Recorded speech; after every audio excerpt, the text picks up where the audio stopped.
ഗോപാൽ, ഇപ്പോൾ ഹൈക്കോടതി ഉത്തരവ് ഒരു വിജയമായിട്ടാണ് ഇപ്പോൾ സിൻഡിക്കേറ്റ് കാണുന്നത്. പക്ഷെ തൊട്ടു പിന്നാലെ VC-യുടെ നടപടിയും വരികയാണ്. ഇത് നിയമവിരുദ്ധമായിട്ടാണ് ഇപ്പോൾ രജിസ്ട്രാർ തുടരുന്നത് എന്നുള്ളത്. അപ്പോൾ അത് ചാൻസലർക്ക് അതിന്മേലുള്ള റിപ്പോർട്ടും നൽകിയിരിക്കുന്നു. ഇനി അങ്ങോട്ട് മുന്നോട്ടുള്ള സാഹചര്യങ്ങൾ എങ്ങനെയാണ്? കൂടുതൽ സങ്കീർണമാവുകയല്ലേ?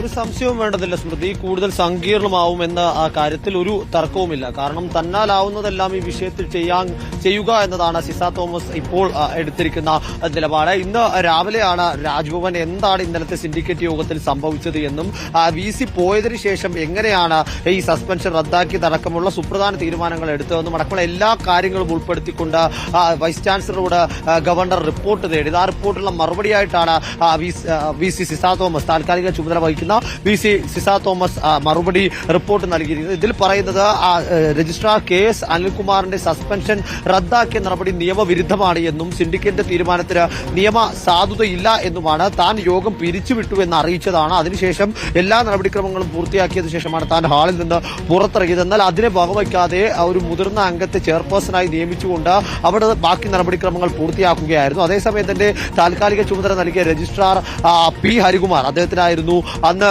KS അനിൽകുമാറിനെ സസ്പെൻഡ് ചെയ്തപ്പോൾ പകരം ചുമതല നൽകിയത്. അദ്ദേഹത്തിന്റെ അടക്കം സാന്നിധ്യം അവിടെ ഉണ്ടായിരുന്നത് പരിശോധിക്കേണ്ടതായിട്ടുണ്ട്. അദ്ദേഹം എങ്ങനെയാണ് ഇത്തരത്തിൽ VC-യുടെ തീരുമാനത്തെയും നിലപാടിനെയും പുറന്തള്ളിക്കൊണ്ട് അങ്ങനെ ഒരു സമീപനം സ്വീകരിക്കുക എന്ന കാര്യം പരിശോധിക്കേണ്ടതായിട്ടുണ്ട് എന്നടക്കമുള്ള ഗുരുതരമായ, വേണമെങ്കിൽ കൃത്യമായ നടപടി ചാൻസലർക്ക് എടുക്കാൻ യോഗ്യമായ ഒരു റിപ്പോർട്ടാണ് നൽകിയിരിക്കുന്നത്.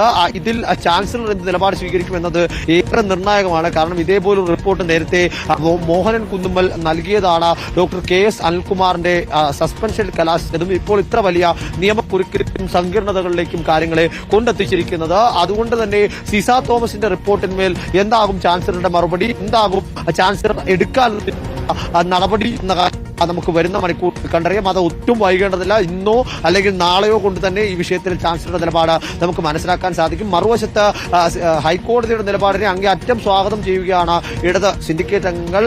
വൈസ് ചാൻസലർക്ക് സിൻഡിക്കേറ്റിന്റെ തീരുമാനങ്ങളെ മറികടക്കാൻ കഴിയുകയില്ല എന്നതിന്റെ തെളിവാണ് ഇന്നത്തെ ഹൈക്കോടതി വിധിയെന്നും KS അനിൽകുമാറാണ് നിയമപരമായി ഇനി രജിസ്ട്രാറായി തുടരുക എന്നതുമാണ് ഇടത് സിൻഡിക്കേറ്റ് അംഗങ്ങൾ പറയുന്നത്. ഇന്നലെ സിൻഡിക്കേറ്റ് തീരുമാനം ശരിയാണ്, അത് ശരിവെക്കുന്നതാണ് ഹൈക്കോടതിയുടെ നിലപാട് എന്നും ഇടത് സിൻഡിക്കേറ്റ് അംഗമുള്ള ഷിജു ഖാൻ മാധ്യമങ്ങളെ കണ്ടപ്പോൾ അറിയിച്ചു. ശരി, ഒരിക്കൽ കൂടി പക്ഷേ VC ഹൈക്കോടതിയിലേക്ക് നീങ്ങുമോ എന്നുള്ള സംശയം അവിടെ നിൽക്കുകയാണ്. ശ്യാം ദേവരാജും ഗോപാൽ ഷീല സലിനുമാണ് വിവരങ്ങൾ നൽകിയത്.